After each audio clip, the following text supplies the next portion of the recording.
किसी ने क्या खूब कहा है कि बुढ़ापे में काया, अंधेरे में छाया और मरने के बाद माया किसी काम का नहीं रहती। और लोग इसी के पीछे जिंदगी भर भागते रहते हैं। हेलो दोस्तों, मेरा नाम सेंटी है और मैं फिर लेके आया हूँ एक छोटी सी कहानी आपके लिए। छोटी सी है पर सीख बहुत ज्यादा दे जाती है। कहते हैं कि जब लोग प्रार्थना करते हैं तो अक्सर लोग ये सोचते हैं कि प्रार्थना में मैं क्या मांगूं, क्या बोलूं ताकि वो मेरी पूरी हो जाए।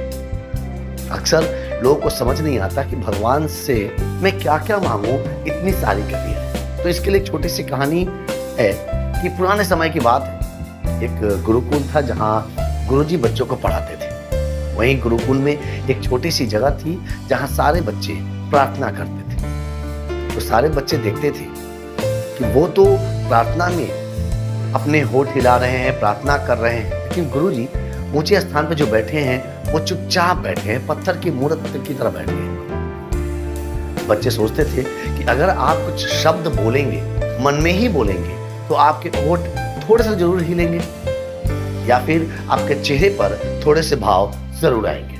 पर ऐसा होता नहीं था। तो एक बच्चा उत्सुकतावश सारे बच्चों की तरफ से एक सवाल पूछता है कि गुरुजी, अब भगवान की प्रार्थना में क्या मांगते, क्या बोलते हैं? क्योंकि हम तो जब मांगते हैं, जब प्रार्थना करते हैं तो हमारे होठ हिलते हैं, चेहरे पे भाव आते हैं, पर आप ठीक पत्थर की तरह बने रहते हैं। तो गुरुजी ने मुस्कुराते हुए कहा कि चलो मैं तुम्हें एक छोटी सी कहानी सुनाता हूं जो मेरे ही जीवन से जुड़ा हुआ है।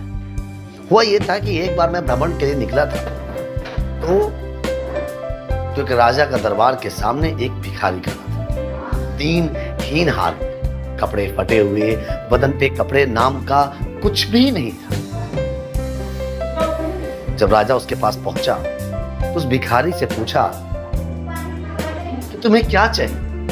तो भिखारी ने मुस्कुराते हुए कहा कि राजा, आपके द्वार पे मैं खड़ा हूं, मेरी स्थिति मात्र ही ये कहने के लिए पर्याप्त है कि मुझे क्या चाहिए, और फिर भी अगर आपको मुझे देखकर ये नहीं समझ में आ रहा है कि मैं आपको क्या चाहता हूं आपसे, तो फिर मेरा बोलना बेकार है। उसी वक्त मेरी आंखें खुल गई और मैंने कहा कि अगर भगवान मेरी स्थिति को नहीं समझ रहे तो मेरे शब्दों को क्या समझेंगे? दोस्तों, भगवान के लिए समय निकालना ही पर्याप्त है।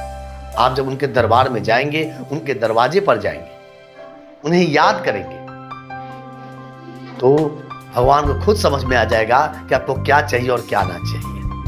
अगर मांगने की बात करें तो कुंती ने भगवान से मांगा था कि भगवान मुझे इतनी विपत्ति दीजिए कि मैं हमेशा आपको याद करता रहूं। प्रहलाद ने मांगा था कि भगवान कुछ ऐसा कर दीजिए ताकि मेरी मांगने की इच्छा ही पूरी हो जाए।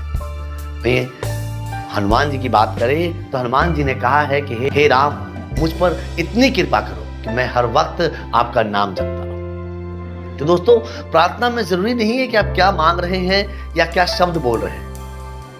जरूरी ये है कि आप समय दे रहे हैं और आपकी स्थिति को भगवान अच्छे तरह से समझ रहे हैं कि आपको क्या चाहिए और वो आपको पूरा होगा। तो दोस्तों, बस भगवान को याद करते रहिए, समय देते रहिए और यकीन मानिए आपके सारे दुख मुसीबत दूर हो जाएंगे। तो मिलते हैं अगली बार एक नई स्टोरी के साथ। तब तक जैसा मैं पहले भी कहता रहा हूं, स्वस्थ रहिए, सुरक्षित रहिए, मस्त रहिए।